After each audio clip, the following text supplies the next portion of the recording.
नमस्कार, सत श्री अकाल, प्रणाम, सलाम दुआ सबको। आपको लोगों का स्वागत है नया chapter periodic classification and elements के चैप्टर 5 क्लास 10 सीबीएसई और एनसीईआरटी और बोल सकते हैं आईसीएसई पैटर्न में।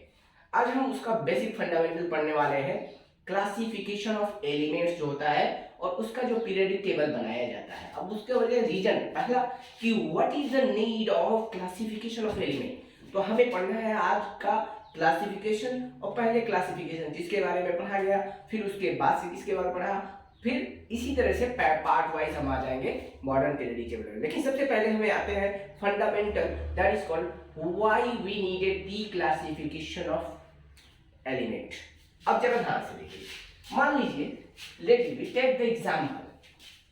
मान लीजिए लिथियम है, ठीक है, लिथियम है, फिर मान लीजिए कार्बन है, लेट इट बी नाइट्रोजन है, ऑक्सीजन है, फिर उसी तरह से मान लीजिए सोडियम है, उसी तरह से मान लीजिए सिलिकॉन है, फास्फोरस है, सल्फर है, ले लीजिए कोई भी एक एग्जांपल हम तौर पे बता रहे हैं। पोटेशियम है, टीन है, आर्सेनिक है, सेलेनियम है।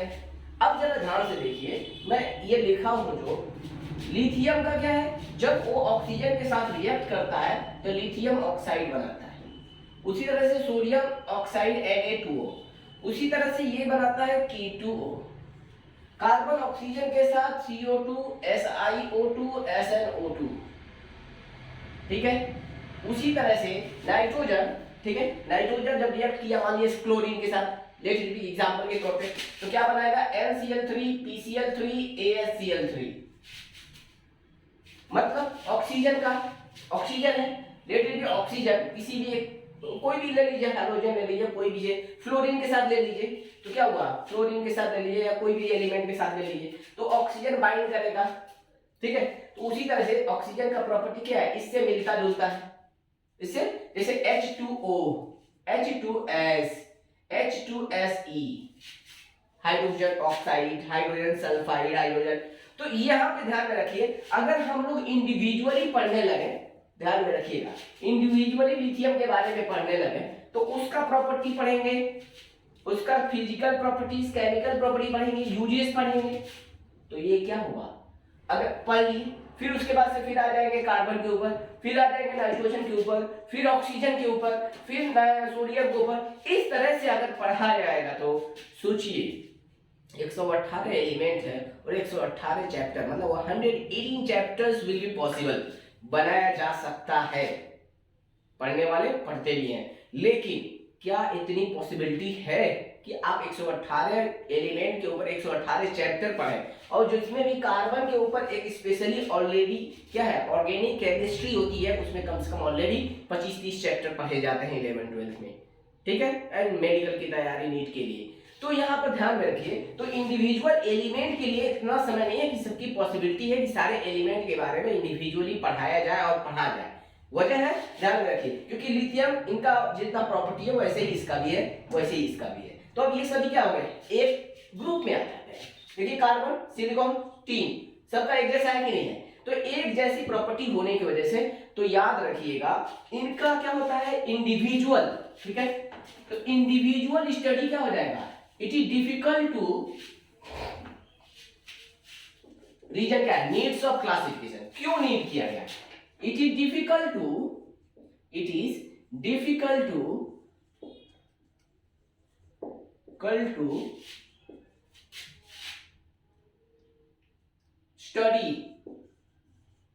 study the elements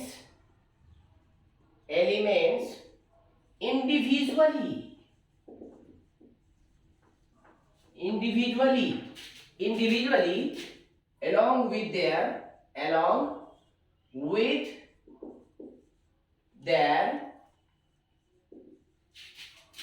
properties and uses, उसके प्रॉपर्टीज और यूजेस के साथ इंडिविजुअली पढ़ना बहुत डिफिकल्ट है, ठीक है।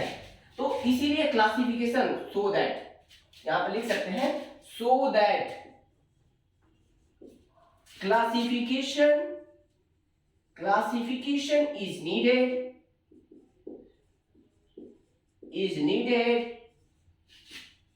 to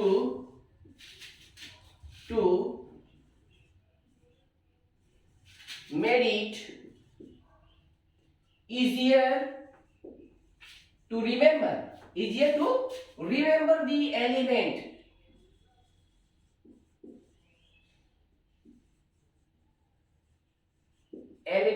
characteristics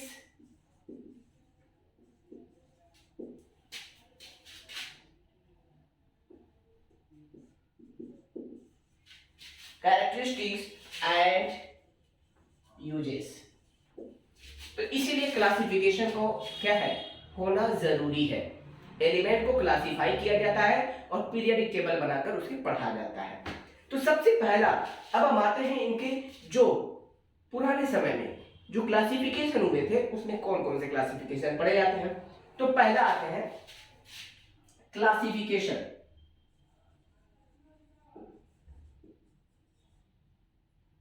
कौन कौन सा? पहला क्लासिफिकेशन जो था किनका था?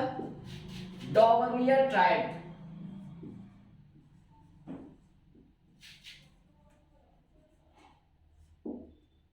डॉवर्नियर ट्रायड्स लॉ।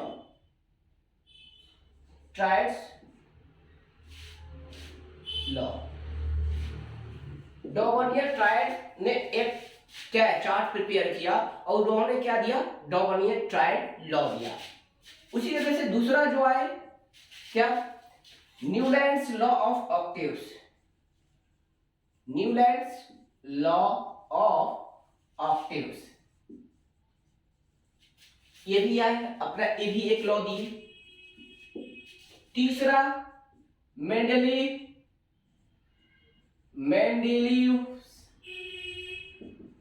Periodic law. और last but not the list ABCD modern periodic law. Modern periodic law. चौथा जो आज के डेट में पढ़ा जाता है that is modern periodic law. अब क्वेश्चन आता है, ध्यान से देखिए। ट्रायड लॉ मतलब उनका एक टेबल, लॉ के अनुसार टेबल बनाए। न्यूलैंड्स ने अपना एक टेबल बनाया और मेंडलीव बाबू ने एक अपना टेबल बनाया। तो सबने अपना अपना टेबल बनाए और इन्हीं के जो छात्र स्टूडेंट्स जो थे हेनरी मोसले साहब, तो उन्होंने मॉडर्न पीरियडिक टेबल को इनके लॉ को मॉडिफाई करके मॉडर्न पीरियडिक लॉ बनाकर मॉडर्न पीरियडिक टेबल को जो आज के डेट में पढ़ा जाता है, आज के डेट में जो आपकी किताबों में और कहीं पे भी पढ़ा जाता है, कहीं पे भी क्लास में लगाया जाता है, स्कूल में लगाया जाता है, इवन कहीं हर जगह वेबसाइट में लगाए जाते हैं। तो जो टेबल होता है वो मॉडर्न पीरियडिक लॉ के ऊपर होता है, मॉडर्न पीरियडिक टेबल। ठीक है, तो हमें पहले पढ़ना है डॉवर्नियर ट्रायड लॉ। अब आप लोगों से कुछ लोगों के दिमाग में जा रहा होगा, सर आखिर में फिर इसे पढ़ने के क्या फायदा, ये तो सही नहीं है, अभी तो रॉन्ग हो गया है। तो याद रखिए सबसे इंपॉर्टेंट चीज है, ध्यान में रखिए, कोई भी चीज को जो भी अगर चीजें बनाया है, पहला बना है, तो उसको चीजें पढ़ने, अगर वो खराब हो गई, मान ली उसमें कोई सारी चीजें अच्छी नहीं है, तो उसको पढ़ने से ये पता चलता है कि फर्दर वो गलतियां रिपीट नहीं होती है। इसीलिए जो पुरानी चीजें हैं उसको जानना जरूरी होती है। जैसे कि हिस्ट्री हम पढ़ते हैं, हिस्ट्री कहते हैं हिस्ट्री ऑफ नो यूज, कहते हैं हिस्ट्री ऑफ नो यूज। अगर मान लीजिए टेक द एग्जांपल, जब पेन पहली बार खोजा गया होगा, तो पहली बार जब पेन लिखा जाता था, कैसे लिखा जाता था? इंक से लिखते थे, इंक में डालते थे, फिर लिखते थे, फिर इंक में डालते ऐसे, फिर थोड़ा सा 2 वर्ड लिखे, फिर इंक में डालते थे, फिर लिखते थे, ऐसे करते थे। अब क्या हुआ, आज के डेट में इंक क्या बार बार डालना पड़ता है? ऐसे नहीं ना, ठीक है। अरे छोड़िए, हम लोग टीचर लाइन में आते हैं। 20 इयर्स पहले, बिफोर, ज्यादा नहीं, 20 इयर्स बिफोर या 15 इयर्स बिफोर, बोर्ड में कैसा बोर्ड होता था पढ़ाने के लिए? चौक से पढ़ाया जाता था, चौक लेके पढ़ाते थे, उसमें डस्ट ज्यादा रिलीज होता था, डस्ट एलर्जी लोगों को बहुत सारा होता था। क्या हुआ फिर उसमें क्या होता है, और लिखने में हाथ भी गंदा होता था, कपड़े भी गंदे होते थे। तो आज के डेट में क्या हो गया, मार्कर पेन आ गया है। तो इसका मतलब क्या हुआ है कि उस चाक का कोई यूज नहीं है, there is no importance. Importance है क्या? उस इंक का कोई इंपॉर्टेंस नहीं है, उसी इंक को यूज करते हैं आज के डेट में रिफिल में। कि नहीं? तो वो इंक नहीं बना होता तो फिर रिफिल भी नहीं बनता। जैसे जब फ्लाइट पहला बनाया गया, राइट ब्रदर्स ने जब बनाए, तो उस समय वो फ्लाइट कैसा था? चारों तरफ से एयर पास हो सकता था, ऐसे फ्लाइट्स थे। तो बाद में क्या हुआ, धीरे धीरे उसमें मॉडिफाई हुआ, धीरे धीरे उसमें क्या हुआ, फिर बंद हुआ। बंद होने के बाद उसके अंदर धीरे धीरे क्या हुआ, कंडीशन चेंज किए, मैकेनिकल उसमें क्या हुआ, कंप्यूटराइज किए, फिर उसमें क्या हुआ, एसी लगाए, फिर उसमें क्या हुआ, प्रोटेक्शन लाए, फिर उसके बाद ब्लास्ट या टूट जाए फूट जाए एयर में तो बचने के लिए उसका क्या है, एयर क्या एयर जैकेट लाया गया, फिर क्या एयर कंडीशनर, सारे ये सब चीजें क्या हुआ, तो बाद में सब डेवलप हुआ। इसका मतलब ये थोड़ी है कि वो सारी जो चीजें पहले बनाया गया वो खराब थी, वो भी सही था, लेकिन क्या है उसमें कुछ और मॉडिफाई हुआ, कुछ और चीजें, ये चीजें और होना चाहिए, ये चीजें सही नहीं है, इस तरह से होना चाहिए। क्या हेलीकॉप्टर चारों तरफ से खुला रहे, आप उसमें बैठ के जाएंगे? नहीं जा सकते, परफेक्टली नहीं जा सकते। तो जाएंगे क्योंकि कभी भी थोड़ी सी फिसलने से इधर उधर तुरंत आप नीचे गिर सकते हैं, हवा इतना तेज होगा, एयर प्रेशर ज्यादा होगा। तो ये सब चीजें होती है, इसीलिए पुरानी चीजें पढ़ी जाती हैं और क्वेश्चन भी पूछे जाते हैं, क्योंकि उसी को इस्तेमाल करके आगे वाला चीजें दिया जाता है। उसको स्टडी करेगा बंदा तभी जाके कुछ नया चीजें दे सकता है। आप पुरानी चीजों को बिना पढ़े आप नहीं दे सकते, आप देंगे तो उसमें गलत होने का ज्यादा चांस होगा। टेक द एग्जांपल, आप रास्ते पे जा रहे हो, कहीं पे अगर गड्ढा है, मान लीजिए गड्ढे है, अब उस गड्ढे में क्या है आपको मालूम नहीं है, ठीक है, आप फ्रीली जा रहे चलते हुए, आप गड्ढे में पैर आपका चला जाएगा कि नहीं जाएगा? 100% जाएगा। लेकिन आपको मालूम है कि वहां पे गड्ढा है, क्या आप फिर भी जाकर उस गड्ढे में पैर डाल के जाएंगे? नहीं जाएंगे। क्यों? क्योंकि आपको मालूम है कि वहां पे गड्ढा है। तो ये सब चीजें होती है। आपको साइकिल चलाते हैं, कभी कभी स्कूटी और गाड़ियां भी चलाते हैं, उस समय भी कहाँ पे हम्स होता है, ध्यान में रखिएगा, प्रैक्टिकली बता रहा हूँ। हम्स होता है तो आप गाड़ी चलाते हो, अगर आपको मालूम नहीं है हम्स, तो क्या हुआ, आप उसी स्पीड में 40 और 50 नहीं चला देते हो, और बाद में जब वहां पे जंप करता है तो आपको महसूस होता है यार हम्स है। लेकिन जब आप जान जाते हो, जब उस राउंड पे बार बार ट्रेवल करते हो, तो आपको वहां पे आते ही आपका तुरंत ब्रेक पे चला जाता है। क्यों? क्योंकि आपके माइंड में, दिमाग में बैठ गया है कि यहाँ पे हम्स है, भले ही दिखाई ना दे, लेकिन आपको दिमाग में चला गया है कि हम्स है। तो सोचिए, अगर आपको परेशानी या प्रॉब्लम मालूम रहे, ड्रॉबैक्स मालूम रहे, लिमिटेशन मालूम है, तो वो गलती आप दोबारा करेंगे? नहीं करेंगे। इसीलिए लिमिटेशन और ड्रॉबैक को पढ़ाया जाता है, ठीक है। तो ये दिमाग से हटा दीजिए, यार ये तो चीजें हैं यार, यू नो ऑफ यूज, ठीक है, तो हम क्यों पढ़ते हैं, तो ये दिमाग से बात हटा दीजिए। क्योंकि जब गलतियों को जब स्टडी करेंगे तभी जाके आप सही रास्ते पे जाएंगे। क्योंकि अगर आप अपनी गलती को नहीं पहचानेंगे तो कभी भी याद रखिएगा सही पाथ पे आप नहीं जा सकते। तो ये दिमाग में अच्छा है, एक सक्सेसफुल पर्सन की ये निशानी होती है, गलतियों से ही इंसान सीखता है। तो उम्मीद है कि आज आप लोगों को ये बातें समझ में आएगा, क्लासिफिकेशन में क्यों किया, और अभी जो हम पढ़ने वाले हैं क्या है, that is first one is the Dobereiner triad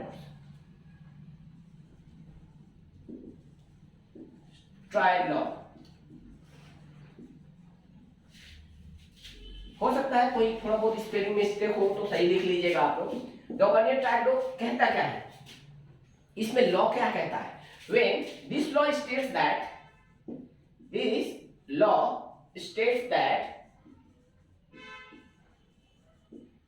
when three elements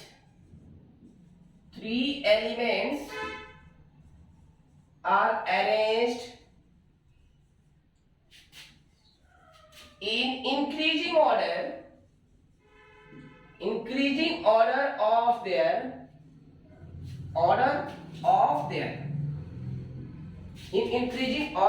their atomic mass,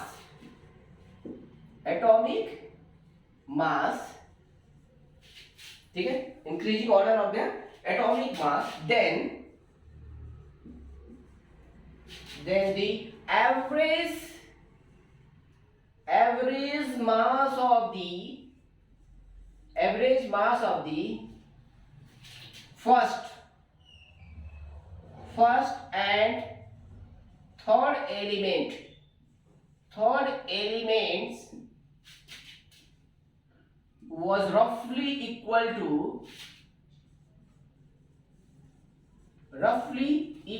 to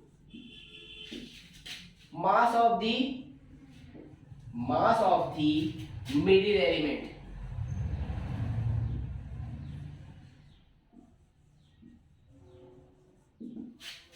क्या कह रहा है ये? This law states that when three elements are arranged in increasing order of their atomic mass, then the mass of the atomic mass of average atomic mass, कौन सा? Average. याद रखिएगा, then their atomic mass, order of atomic mass, then their average mass of the first and third element, पहला और तीसरा element का जो average होगा मास ऑफ द मिडिल एलिमेंट के बराबर होगा, मास ऑफ द मिडिल एलिमेंट के बराबर होगा। अब उसमें एग्जांपल देख लेते हैं, एग्जांपल समझ लिए तो काम आपका आसान हो जाएगा। टेक द एग्जांपल में, जैसे कि लिथियम, सोडियम, पोटेशियम। नेक्स्ट हम बोल सकते हैं जैसे कि कैल्शियम, स्ट्रोंटियम, बैरियम। ठीक है, लिख लीजिए, फिर मैं उसमें आगे बताता हूँ, समझाता हूँ। अगर जो नहीं लिख पाया है तो या तो रोक जाइए अपने आप को, क्या बोलते हैं, पॉज कर दीजिए, फिर लिखिए आप। ठीक है, नेक्स्ट आते हैं हम chlorine, bromine, iodine. Chlorine, bromine, iodine. अब जरा ध्यान से देखिए, उन्होंने टोटल ये तीन एलिमेंट का ही ट्रायड क्रिएट किए। Only 3 triad have been created. ये उनका सबसे बड़ा कमी है। ठीक है, he only prepared what, only 3 triads. अब देखिए यहाँ पे लिथियम का एटॉमिक मास कितना है, आपका 7 होता है, इसका कितना है, 39 है। तो एवरेज क्या आएगा, 7 + 39/2 कितना आएगा, आप बताओ। 46, और 46/2 कितना आएगा, 23 है कि नहीं? तो 23 सच में होता है कि नहीं आता है? ऑफ कोर्सली होता है। वाज रफली इक्वल टू, इतने भी 1-2 आगे पीछे हो सकते हैं अकॉर्डिंग टू, मतलब क्या है, डॉबरमेयर और बाबूस्ले द्वारा कहने का मतलब ये था कि ये 1-2 मास आगे पीछे हो सकता है, लेकिन रफली मास ऑफ द मिडिल एलिमेंट के बराबर होगा। पहला और तीसरे का average mass of the middle element के बराबर होगा। तो हम याद कराए हैं व्हाट हेलिना की तरफ से फरियाद शॉर्ट्स में ऑलरेडी याद कराए हैं। जिनको याद नहीं है ग्रुप वाइज एलिमेंट, वो शॉर्ट्स को जाए, शॉर्ट्स में सेकंड में एक ग्रुप याद हो जाएगा। Total how many 8 groups are there, total how 5 to 6 minute will take. ठीक है, you will remember everything in a group wise. हेलिना की तरफ से फरियाद, हेलिना की तरफ से फरियाद। तो ये ऑर्डर में है, hydrogen, lithium, sodium, potassium, rubidium, caesium, francium. उसी तरह से कैल्शियम, बेटी मांगे कार स्कूटर बाप राजी, उस तरह से याद कर सकते हैं, कार स्कूटर बाप राजी। तो क्या हुआ, कैल्शियम का मास आपका 40, इसका that is equal to 137। Average निकालिए, 40 + 137/2 कितना आएगा, 1, दैट इज इक्वल टू 177/2 कितना आ जाएगा, 2 8 जा 16, 2 8 जा 16, 2 8 जा 16। ठीक है, तो 88.5 आएगा, 88.5 आएगा, लेकिन एक्चुअल में होता कितना है, 88.5 आएगा। ठीक है, तो रफली इक्वल टू हो रहा है कि नहीं हो रहा है? एक्चुअल में मास कितना होता है, 88 होता है, तो ये एक्चुअल में 88 हो रहा है। अब जरा ध्यान से देखिए, उसी तरह से हम क्लोरीन ब्रोमीन में चले जाते हैं। 127, ये होता है 35.5। एवरेज जब निकालते हैं कितना आएगा, 127 + 35.5/2 करते हैं तो अप्रोक्सीमेटली इसका मास कितना आएगा, ऐड करिए, 7/12 मतलब क्या है, 81 कितना आएगा, अप्रोक्सीमेटली 81 आएगा। अप्रोक्सीमेटली 81 होता है, लेकिन एक्चुअल में 80 इस्तेमाल होता है। तो रफली equal to mass of the middle element होता है, ध्यान में रखिएगा। तो average mass of the first and third element was रफली equal to the mass of the middle element. याद रखिएगा, only he was able to make only 3 triads। याद रखिएगा, फर्स्ट, एक, second and third, 3 he triad बना पाए थे। Triad मतलब 3, तो 3 एलिमेंट का इन्होंने ओनली 3 ट्रायड क्रिएट कर पाए। एक है लिथियम, सोडियम एंड पोटेशियम, दूसरा calcium, strontium, barium, and third one is the chlorine, bromine and iodine. तो he was only able to क्या, he was only able to create a triad of what, 3। ठीक है, जितने भी element उस समय discover थे उस समय ओनली ये 3 ही एलिमेंट का ट्रायड क्रिएट करता है, जबकि आज के डेट में भी ये इस्तेमाल कभी कभी होता है लेकिन मोस्टली इस्तेमाल नहीं करते हैं। तो इनका लिमिटेशन भी क्वेश्चन पूछता है। पहला क्वेश्चन पूछेगा, ये 3 याद रखिए कि ये तीनों ही है। ऑप्शन में क्वेश्चन ये हो सकता है, which of the following triad is not given by the Dobereiner, question आ सकता है। 4 ऑप्शन आएगा, 1 2 3 ये दिया रहेगा और चौथा एक कोई और अलग दिया रहेगा, या तो 4 ऑप्शन दिया रहेगा उसमें से एक इसमें से दिया रहेगा which of the following triad is given by the Dobereiner, which of the following triad is given by the Dobereiner. ठीक है, तो ये क्वेश्चन पॉसिबिलिटी है यहां से क्वेश्चन का। पहला तो स्टेटमेंट आता है, state the Dobereiner triad law, और what is Dobereiner triad law, ये क्वेश्चन आता है। उसके पहले why we need the classification of elements, why we need the classification of elements. अब हम आते हैं नेक्स्ट में, इसका हमने एग्जांपल के साथ डिस्कस कर लिया क्या होता है। Average mass of the first and third was रफली equal to the mass of the middle element, इसी को कहते हैं डॉवर्नियर ट्रायड लॉ। अब हम आते हैं इनका क्या ड्रॉबैक, क्या बनेंगे,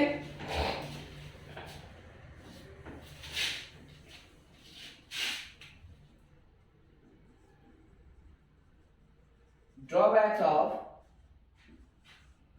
triad law।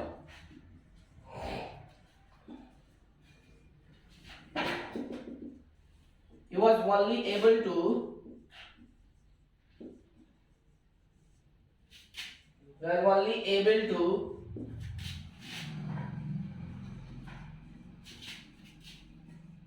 make the three triads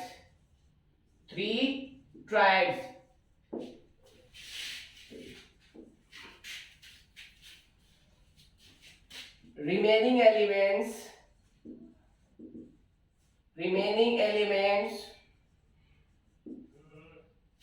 at that time we have not satisfied the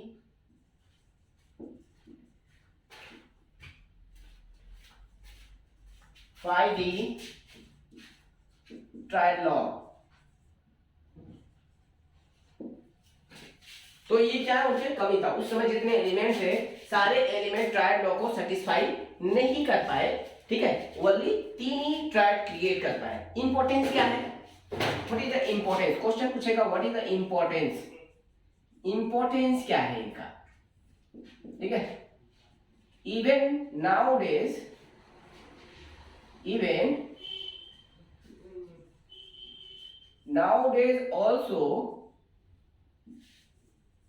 also it is used to identify the mass of the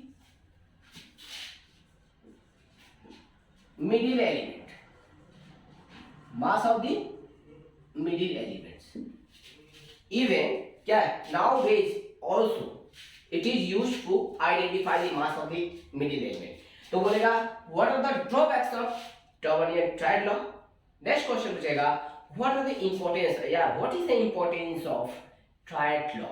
तो आज के डेट में भी इस्तेमाल किया जाता है कभी कभी, जैसे कि मान लीजिए दिया रहा है 3 एलिमेंट, 2 एलिमेंट का मास ये है, तो what is the mass of the middle element. तो इस तरह से भी क्वेश्चन पूछा जा सकता है। 3 एलिमेंट सीरियली दिया हुआ है, मास फर्स्ट और ये है, तो थर्ड वाला एलिमेंट मिडिल वाले एलिमेंट का मास क्या होगा। तो आप क्वेश्चन को रटेंगे, रट के जाएंगे, लेकिन कितना रटेंगे, सारे मास को तो आप रट नहीं सकते। तो इसीलिए आपको अगर तरीका मालूम है तो you can find any value of the mass of the middle element. First और थर्ड का दिया रहेगा और मिडिल का पूछ सकता है। तो उम्मीद है कि आपको पढ़ाई समझ में आया होगा। जितने पॉसिबल क्वेश्चन थे वो भी मैंने डिस्कस कर दिया। उम्मीद है कि आप सारे क्वेश्चन को बनाएंगे, आप लोग उसको जो भी प्रॉब्लम आएगा आप कमेंट में उसमें जाएंगे, अपने प्रॉब्लम को टाइप करके लिखेंगे और मुझे भेज देंगे। मैं सॉल्यूशन जरूर भेजूंगा आपके क्वेश्चन का आंसर। ठीक है, अगर आपको पढ़ाई पसंद आया हो please like, subscribe and share with your friends. आज के लिए बाय बाय।